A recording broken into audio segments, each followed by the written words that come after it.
Литек стартира с победа европейското си участие тази година. Оранжевите направиха това, което дори Ювентус не успява в Шампионската лига. Те победиха силно като гост Бате Борисов в плейофът на фаза на Лига Европа. Сандрино доказа, че един от най-важните футболисти се става на Станимир Стоилов и за пореден път се разписа в решителен момент. Бразилският халф бе точен в 80-та минута след асистенция на Вилфред Нифор.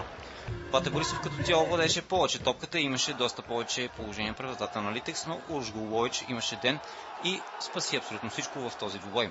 Ловчани отново имаха проблеми в завършната фаза и трябваше да се надяват на грешка на съперника, за да реализират.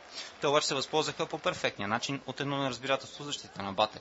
Нифор овладя на метри от гол линията, а пасът му намери връхлитащия в пеналта Сандрино. За опитно полузащитник не бе трудно от 12-13 метра да забие топката в мрежата на вратария Гутор.